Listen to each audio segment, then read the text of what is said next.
The day is January 19th, 2020, the NFC Championship between the Green Bay Packers and the San Francisco 49ers. On this day, the Pack fell very short of reaching the Super Bowl.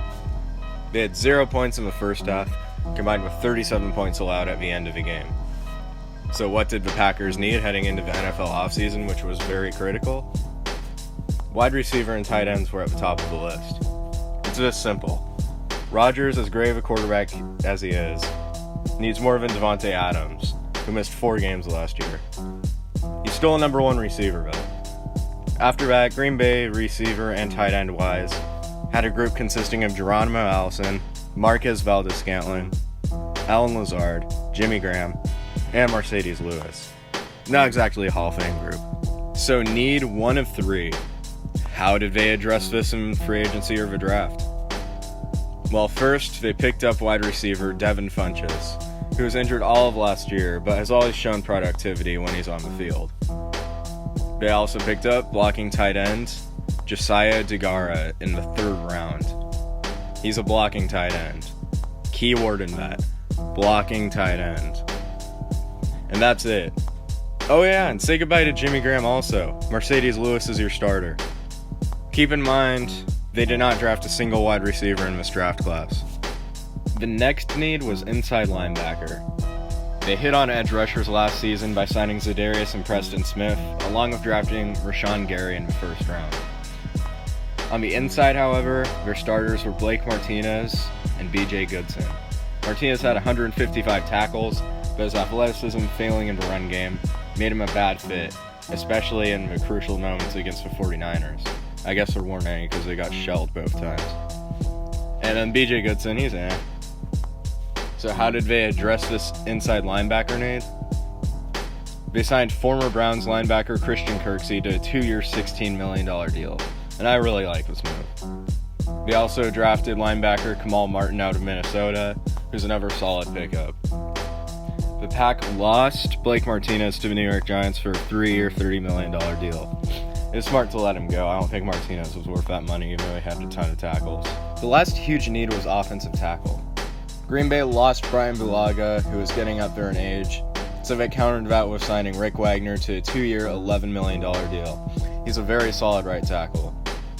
It was a great value signing, and they also added a lot of depth through the draft. Overall, Green Bay fixed every need except the glaring hole of a pass catcher. Now let's talk about the first 2 rounds of a draft.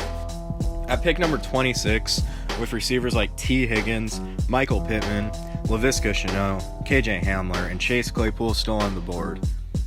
Oh, and Patrick Queen and Jordan Brooks were still on the board if they really wanted to bolster their linebacking core. Instead, this happened. First round picks. Here is Green Bay. Let's find out where they go. We've been waiting all night for this. Let's go. With the 26th pick in the 2020 NFL Draft, the Green Bay Packers select Jordan Love, quarterback, Utah State. I've said this before and I'll say it again. If Jordan Love goes to the right team, he'll be the 2nd best QB in the class behind Joe Burrow. He went to the right team, but not at the right time. Aaron Rodgers himself said he wants to play until he's 40. The stats are misleading for the 2019 season, where Rodgers played better than that. His role is to be a game manager, and he did just that, which led his team going 13-3. I like this pick because Love is a dual threat guy with big playability, but the Packers should have waited 2 or 3 years before taking a QB and Rodgers' eventual replacement. I want to say I like the pick, but I can't do that. Green Bay just did not need a quarterback this year. Their 2nd round pick was used to take Boston College running back A.J. Dillon. This running back class is way deeper than what people give it credit for. And honestly, the more I think about it, I really like this pick. My quick scouting breakdown on Dillon is that he's a workhorse, he is an outstanding runner, but needs to slim down a little bit to gain more quickness, and he also needs to become a better pass catcher. I think he complements Aaron Jones extremely well. As for Jamal Williams, he'll be cut or traded. This was a great move, since a running back shelf life in the league is short. And why not get a runner that complements Aaron Jones more than Williams?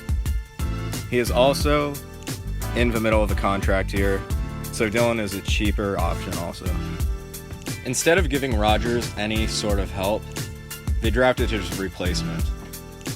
Green Bay did not do enough this offseason to prepare themselves against the 49ers, which as of now is the NFC's biggest threat. The odds of the Packers booting Rodgers out in the next year or two are the same odds as them getting booted out of the playoffs next year because of the lack of weapons they have. You can lead a horse to water, but you can't make him drink it. Thank you everyone so much for watching. You can check out my latest video here, and make sure to show some love by commenting, subscribing, and liking. This is Gabe from the Practice Squad, and I'll see everyone later.